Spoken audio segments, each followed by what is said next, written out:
Aujourd'hui, on brosse toute l'actu IA que vous avez certainement raté au cours de cette semaine. C'est parti. Salut chers amis, aujourd'hui, voilà, on est en mode actu aujourd'hui, on va brosser, on va parler d'énormément de choses dans cette vidéo. Vous avez loupé certainement quelques actus, donc on va en parler donc dans cette vidéo. Tout simplement, on va très rapidement rentrer dans le vif du sujet. Donc on va parler déjà d'une des sorties phares de cette semaine. Il s'agit de donc du Midjourney 5.2, bien évidemment du Midjourney 5.2. Je vous propose d'aller regarder ma vidéo, mon test à chaud sur le Midjourney 5.2. Énormément donc de fonctionnalités donc y ont été révélées. Voilà, donc lors de cette sortie, notamment le zoom out qu'on a eu à tester, donc le very strong qu'on a eu à tester. Et il y a aussi une autre fonctionnalité qu'on n'a pas eu le temps de tester dans la vidéo que j'ai eu à poster, bien évidemment hier, je sais pas, hier ou aujourd'hui. Donc voilà, il s'agit de la fonctionnalité shorten qu'on va donc explorer aujourd'hui très rapidement. Donc c'est une fonctionnalité qui vous permet tout simplement de raccourcir votre prompt. Donc grâce à cette fonctionnalité, vous aurez donc cette possibilité là d'enlever donc les différents éléments indésirables, en quelque sorte, entre griffes, voilà, les différents éléments qui ne changeront rien au résultat final, en quelque chose qui n'auront pas d'impact majeur sur le résultat final. Donc voilà, donc ce sont des mots inutiles qui sont à l'intérieur de votre prompt qui va vous permettre donc d'effacer tout simplement. Donc on va prendre un exemple, un prompt que j'ai déjà eu à faire, hein, voilà, prompt assez long. Donc voilà, hop, on remonte là, hop, voilà. Donc là, je vais par exemple prendre ce prompt.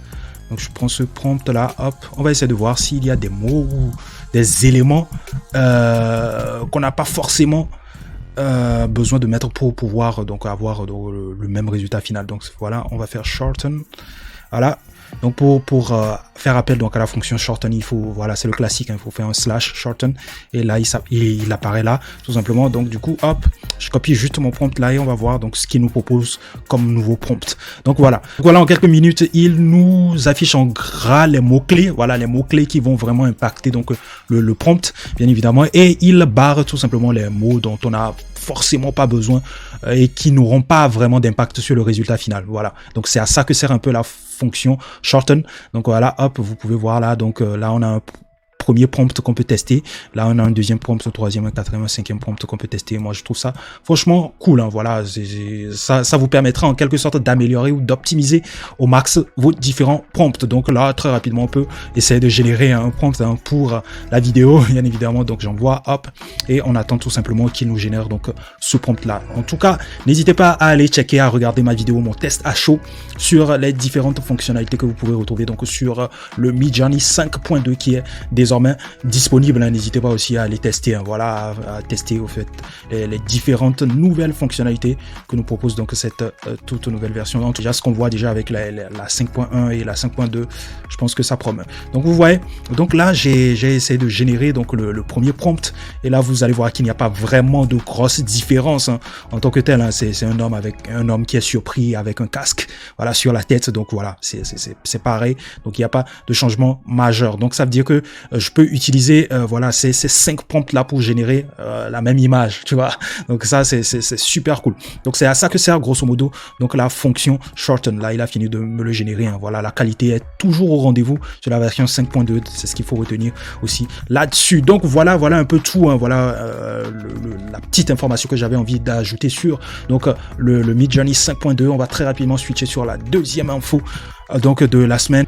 Donc, autre info de la semaine, c'est Stability AI. Voilà, la société qui a mis en place donc Stable Diffusion qui est donc cet outil open source qui vous permet donc de générer des outils de génération d'images derrière. Donc, vous pouvez générer donc des images avec Stable Diffusion. Il n'est plus à présenter. C'est un pionnier dans ce domaine-là, dans côté IA quand même. Quand on parle de plateforme de génération d'images, voilà, on ne peut pas ne pas citer quand même Stable Diffusion. Donc ils ont lancé un nouveau modèle qui est le SDXL 0.9 donc cette semaine. Donc vous pouvez déjà commencer par tester donc ce modèle là. Ce modèle là devrait être normalement plus performant que les autres modèles, hein. C'est vrai que en termes de génération d'images sur Stable Diffusion comparé à Midjourney, ce n'est pas encore ça, mais avec ce nouveau modèle le SDXL 0.9, là normalement vous pouvez déjà commencer par générer des images qui sont vraiment pas mal, hein, de haute qualité. Donc pour tester donc ce nouveau modèle SDXL, vous pouvez aller le tester sur ClipDrop. Donc le modèle est disponible sur ClipDrop, donc vous pouvez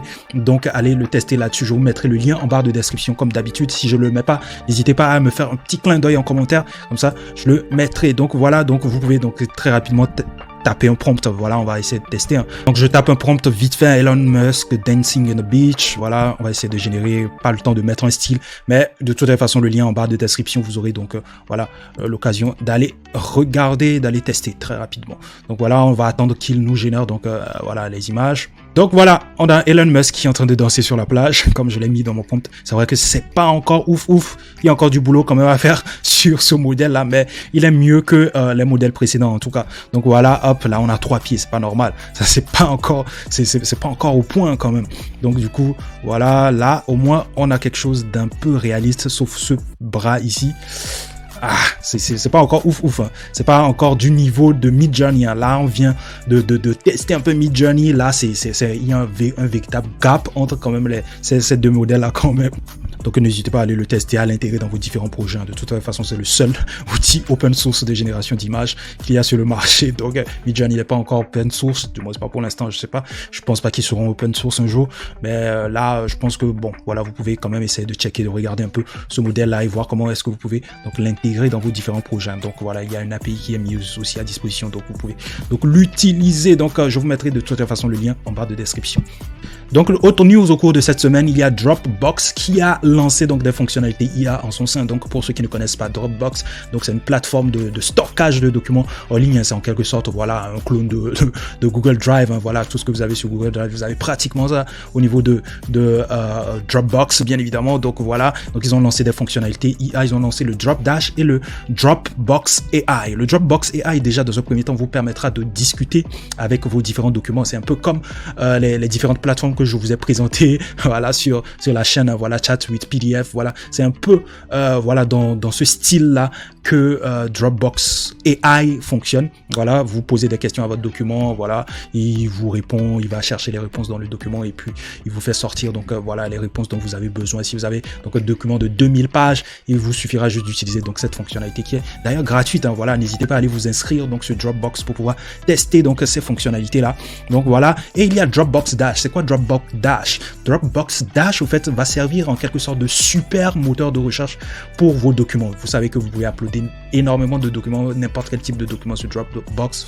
C'est voilà une plateforme de stockage en ligne. En quelque sorte, vous pouvez stocker des vidéos, des documents PDF, des documents Word, etc., etc. Le Dropbox Dash va servir donc de moteur de recherche qui va vous permettre donc de lier tous ces documents-là. Donc, si vous recherchez quelque chose, si vous avez des questions à poser, voilà, ou vous ne savez pas où se trouve véritablement en fait le résultat que vous cherchez, il vous suffira juste d'utiliser donc le Dropbox Dash pour pouvoir donc voilà accéder donc à ces résultats là. Donc c'est en quelque sorte cela, hein, c'est en quelque sorte voilà la réplique du Microsoft Copilot, hein, voilà qu'on a donc que vous utilisez certainement déjà en entreprise, hein, pour ceux qui utilisent donc les outils Microsoft. Donc vous avez certainement dû voir le Microsoft Copilot qui vous sert déjà quelque part à communiquer avec l'ensemble des documents que vous avez donc voilà dans votre système, dans votre base, que vous avez stocké tout simplement donc sur Microsoft. Donc c'est quasiment donc le même concept donc avec le Dropbox Dash. Donc n'hésitez pas aussi à aller faire un tour sur Dropbox pour pouvoir tester cela. Je vous mettrai le lien de l'article en barre de description pour ceux qui sont intéressés. Donc il y a une vidéo aussi derrière que vous pouvez aller checker. Donc c'est la vidéo de présentation, elle est en anglais. Donc certainement que je vous ferai une transcription de la vidéo ou pas. Voilà, dans une autre vidéo, je ne sais pas. Mais voilà, de toute façon, je vous laisse toutes les ressources en barre de description et n'hésitez pas à me faire des feedbacks. Derrière, on fera aussi une vidéo aussi pour tester. Derrière aussi, donc ces fonctionnalités IA, le Dropbox AI et puis le Dropbox Dash. Donc autre news aussi, on va parler du VoiceBox, qui est donc ce modèle qui a été lancé donc par Meta. En tout cas, Meta ces derniers temps-ci, ils sont en train de lancer énormément d'outils IA, énormément de plateformes IA qui va énormément nous aider dans nos différents projets. En tout cas, ils ont lancé donc le VoiceBox, si je le prononce bien, de VoiceBox, qui est un modèle de text-to-speech en quelque sorte, un modèle qui va vous permettre derrière de cloner votre voix et de faire du text-to-speech avec. C'est un peu comme Eleven Labs, ce qu'on retrouve sur Eleven Labs. Vous pouvez cloner votre voix et l'utiliser comme voix qui va lire tout simplement du texte. Donc c'est exactement le même principe ici, sauf que là je pense que là déjà avec une vidéo ou un audio de 2 minutes, vous pouvez générer une voix parfaite, carrément parfaite, et donc je pense que c'est un véritable game changer. De toute façon, les outils de ce genre sont de véritables game changers. Donc en quelque sorte, vous n'aurez plus besoin voilà de vous poser là et de faire par exemple des podcasts. Vous aurez juste à générer un podcast avec soit ChatGPT GPT ou bien le Bing Chat qui vous générera le test du podcast. Et là, vous clonez juste votre voix. Vous clonez juste votre voix et puis vous poussez juste le test du podcast. Et là, c'est en quelques minutes, vous avez généré un podcast. Hein. Vous gagnez en temps de tournage du podcast. Hein. Voilà, un podcast que vous aurez pu tourner en 50 minutes.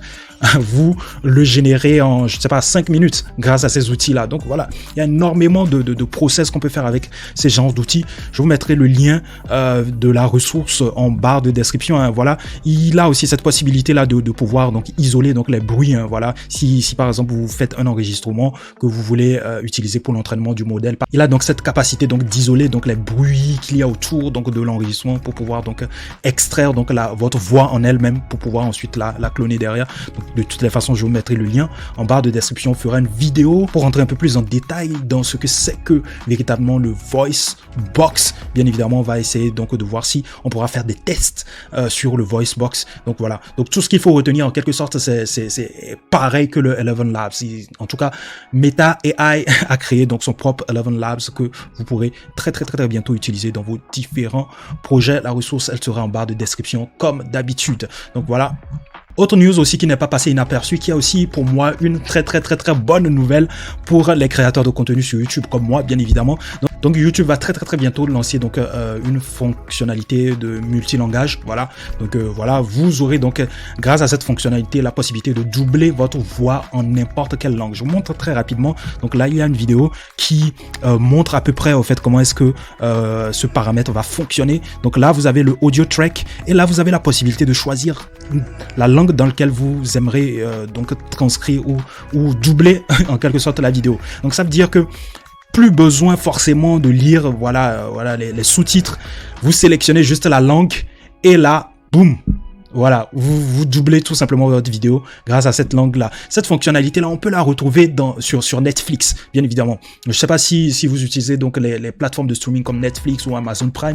Donc sur ces plateformes-là, vous avez donc cette fonctionnalité-là. Lorsque vous allez par exemple sur un film, vous avez donc cette possibilité-là de choisir dans quelle langue vous voulez voir le film, dans quelle langue vous voulez écouter le film. Donc c'est pareil pour ça. Donc si cette fonctionnalité est disponible très bientôt, ça veut dire que pour les anglophones qui suivent par exemple ma vidéo, ils auront la possibilité donc d'utiliser cette fonctionnalité là pour doubler donc ma vidéo. Donc voilà, donc derrière je pourrais parler en quelque sorte en anglais grâce à cette fonctionnalité là en quelque sorte. Donc il y aura donc une voix derrière qui va doubler ma voix en anglais et donc je peux atteindre un large public grâce à cette fonctionnalité là, un public un peu plus large. Je ne serai plus restreint à un public francophone. Voilà, je pense que ça va être un véritable game changer. Et là pour l'instant je pense que ce sont des voix basiques, des modèles basiques en interne qu'ils ont intégrés là-dedans, mais à la longue je pense qu'ils vont intégrer aussi des fonctionnalités de clonage de voix, comme ce qu'on a vu au niveau du Voicebox, ce qu'on a vu au niveau de Eleven Labs sur la chaîne bien évidemment. Donc si cette fonctionnalité là intégrée, cette fonctionnalité de clonage de voix intégrée, ça veut dire que moi en tant que youtubeur je peux cloner ma voix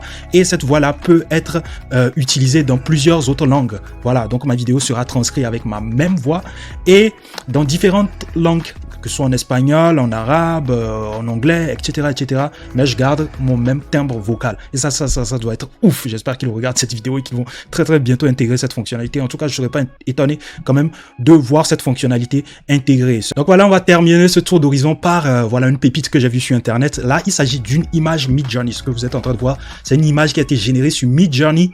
Et voilà, on sait tous que les images générées sur Midjourney sont en 2D. Donc, cette image a été tout juste transformée en 3D. C'est totalement dingue et je pense que c'est la société Illumine AI qui a mis cela en place et donc du coup grâce à donc cette fonctionnalité vous pouvez créer des décors de jeux vidéo. Voilà, pour vos jeux vidéo, pour vos films bien évidemment, vous pouvez carrément l'utiliser pour générer donc voilà une animation 3D derrière. Donc voilà, j'ai trouvé ça très intéressant. Vous mettrez le lien en barre de description pour que vous puissiez aller checker hein. Voilà, quand j'ai fouiné, je pense que c'est cette même société qui est derrière donc Instaverse. Je vous parlerai dans une autre vidéo d'Instaverse que j'ai découvert. Donc voilà, avec Instaverse, vous pouvez donc générer donc des scènes 3D, hein, voilà, très rapidement en un temps record. Je vous en parlerai dans une autre vidéo certainement. Donc voilà tout pour aujourd'hui. N'hésitez pas à laisser un commentaire en bas. Hein, voilà, quelle est la news qui vous a le plus marqué, bien évidemment, dans cette vidéo. N'hésitez pas à le mettre en commentaire. Est-ce que vous allez tester une des technos que j'ai eu à présenter dans cette vidéo? N'hésitez pas à me le dire en barre de commentaires. Bien évidemment, je me ferai un plaisir de discuter avec vous. Merci pour toute la force que vous nous donnez. Je vous retrouve à la prochaine. Prenez soin de vous. Peace out, les gars.